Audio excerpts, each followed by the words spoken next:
Are you sick of slaving away in the military for just pennies on the dollar? Well, then you'll be excited to know that we just got a big raise. I'm David Perret, the military millionaire, and today I want to talk to you about your big pay raise, how much it is after we account for inflation, and I'm going to include the new BAH chart, including a way to guarantee that your BAH will never go down. So be sure you stick around because that's something that nobody seems to know.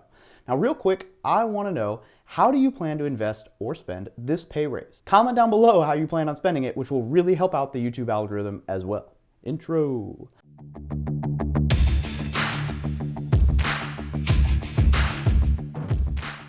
The 3.1% pay raise is the largest in almost a decade. The 2020 military pay chart was approved on December 17, 2019. President Trump's $750 billion defense bill includes the largest pay raise in a decade.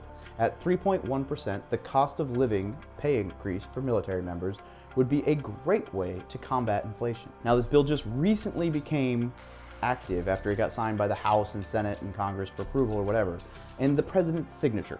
So new pay rates will go into effect on January 1st, 2020, and will be reflected on the January 15th, 2020 paycheck. Now I'm gonna sit down at my desk and show you the new pay chart, inflation chart I created, and the BAH calculator. While I'm doing that, don't forget to subscribe and click the little notification bell so that you'll get notified of new content. All right, the 2020 military pay chart. Check this out.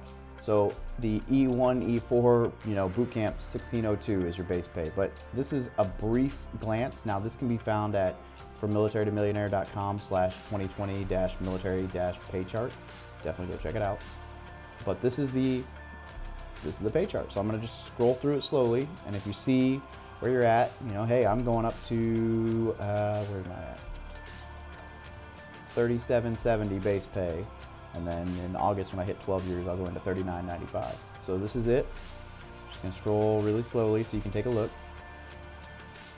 Now, I don't exactly imagine that any of you will apply to this 16,290 that a 4-star general who's been in for 40 years receives.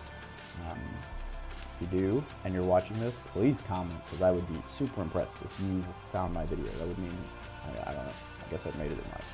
All right. So here's the thing that I wanted to show you though. This is the 2020 military pay chart compared to inflation. Now, I have not ever seen anybody post a chart like this, and I am not really sure why not, because I think this is really cool. So inflation obviously means, so if you get a 1% pay raise, but the world inflates 1%, you really didn't actually get much of a pay raise. Like your actual raise was 0, because you got 1% more money, but your money's worth 1% less, if that makes sense. So I don't know if that's a 100% accurate correlation. I don't care to dig into the numbers, but it's like when you save 1% interest on your money in a savings account, and then the inflation just eats it away. Just not worthwhile. But here's what it looks like. So after inflation, this is a 1.495% pay raise, right? And that's awesome, right? You can't really complain about that. Compared to, say, 2019, where it was 0.16, and then you look back here, like 2015, 14, and 13, we were at negative after inflation. So we got a 1% pay raise, woo, but it was 1.62% inflation. So we lost almost like over 0.5% of our income in that year. In fact, over the period of those 3 years, we lost like 1.5% of our pay. So this pay raise is basically making up for where our world was, back then, except that, we've had some other pay raises since then. Now, granted, in 2010, that was the largest that we've had in a long time. So 2010, must have been an election year, it wasn't, but 2010, we had 3.74, which is the largest pay raise that we have gotten in the last decade. This one's the largest since then. But then, other than that, there's a couple in 2003, 2000, 2001. So in the last 20 years, this is the 5th largest pay raise we've gotten. So I thought that was cool to show you against inflation. So the average raise we've gotten over the last 20 years, 2.91%. Average inflation, 2.16, da-da-da-da-da.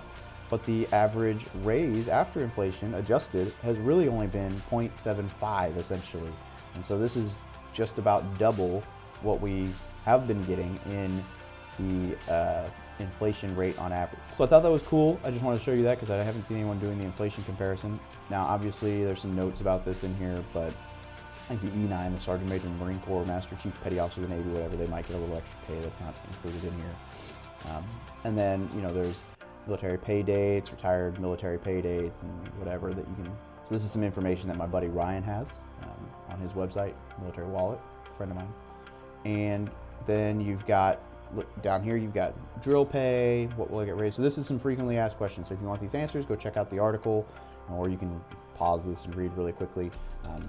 I put in here what I recommend you do with this raise, which is, increase your savings by 3.1% or whatever, like increase your savings rate, invest more in the thrift savings plan, invest more in stocks or real estate or knowledge or whatever it is that you want to invest in. But I wouldn't say go spend it. That's like the number one mistake, especially when people, like, let's say you get a 3% pay raise and then you're like, oh, that means I get $50 a month. Oh, I can go buy this $50 a month subscription I've been wanting to buy. Well, really, then you just essentially eliminated your pay raise. So if you want to go splurge and buy something for a couple $100, whatever, if a one-time purchase, great. But then spend that, like save that money, right? So that, or invest that money, don't just save it, but so that it grows over time. And you're reaping the benefits of this pay raise rather than just increasing your expenses, which is the slippery slope people fall into. Now, I want to talk on BAH real quick, so I'm going to switch on over. So here's my BAH article that I wrote. Also, the good, the bad, and the great. So there's some really cool stuff in here. So realistically, you click this magical red button right here, and it takes you over to the, okay, I guess I need to fix my button.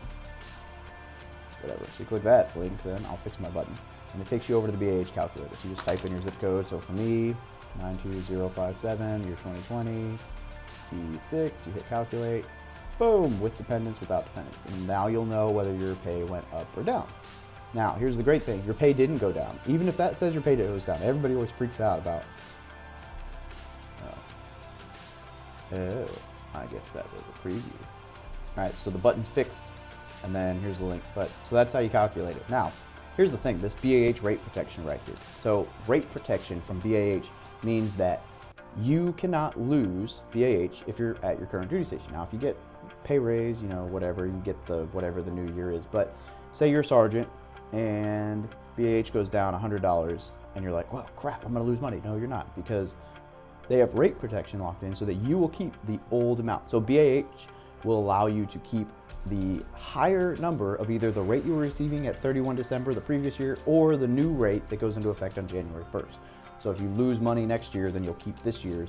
And the only two ways that you can go back to the lower amount is if you are either a loss of dependence or change of dependence, or you get demoted, right? Because the reason for that is if you, like, I'm in a $3,000 lease right now, and let's say magically San Diego BAH dropped from $3,000 to $2,500. Well, that would really affect how much I'm able to pay on my rent. Now, granted, I house hack and stuff, so I'd be okay, but a lot of people wouldn't, right? And some people max out their BAH or even go a little bit over. So if their BAH goes down, it kind of sucks, right? Like, they might have dug themselves a hole, or the military might have dug them a hole for them. So this rate protection is phenomenal because it means that you cannot lose money as long as you're at that duty station. Now, when you go to the next duty station, you're going to get the lower amount, whatever. If that amount is lower, like, you're going to adjust to them. But at least while you're locked in this lease at this place, you will keep the higher amount even if BAH goes down. Now, some of us, BAH went up, so hey, whatever. And then obviously promotion can affect BAH. And I wanted to talk on house size real quick. A lot of people don't realize, so the basic allowance for housing is designed to allow you to rent, not own or not do all this crazy stuff, a home that's reasonably assumed to be what someone in your rank and time and service needs, or your rank needs. So, like, for example, in E1, it's enough to cover for halfway between a 2-bedroom apartment and a 2-bedroom townhouse. For an E5, it's calculated for a 2-bedroom townhouse, and you can see down here, for an E6, it's calculated for a 3-bedroom townhouse. E9, 3-bedroom house, warrant officers, and then it just kind of goes up. 06 and up, probably not reading this, but 05 calculated for a 4-bedroom single family house. So when you're complaining that BAH isn't enough to cover your living expenses, remember that it's designed to cover the average rent in your area, and there's a ton of data collection for this. So if you want to read more about that, this article has more about it and links to some other sources. So this is found at fromilitaryMillionaire.com/military-BAH, and I will link to this below as well. But definitely a ton of data that they dig through to find this. Is actually kind of interesting, but they do the best they can to come up with the most accurate information for BAH, but it's based on the rental that you rate for your rank, right? Remember, this is not built to buy you a mansion. This is built to give you a place to live and a roof over your head. It kind of coincides with what you can get on base housing. So if you go out and you max out your BAH on like a 5-bedroom home and you're a Lance Corporal, like, yeah, BAH isn't going to cover that. But that's not because BAH is too low. That's because you are living outside your means. So make sure you understand what this covers, and hey, it is what it is. Sometimes it's great, sometimes it's not. It is what it is. If you're in the Midwest, you're not going to get a whole lot, but housing's cheap. If you're in San Diego, I'm getting like 3,100 some change, but I'm spending more than that after you factor in utilities. And this is meant to cover like rent and utilities, so it is what it is. But that's a little bit about BAH and how you can't lose money. And there's a whole lot more in here, like I said, about how BAH is calculated and whatever. But I am gonna pop back up. I hope you guys enjoyed this information. I'm the only person that I have ever seen show how your pay raises compare to inflation. If there's some other people out there, please let me know, because I'd love to collaborate with like minds. But that's super interesting to me. Now, if you thought this was helpful, please share it with other service members to spread the word. Also, don't forget to comment down below with how you plan to spend and invest this extra money. I will respond to every single one of your comments or questions, I promise. So let's hear them.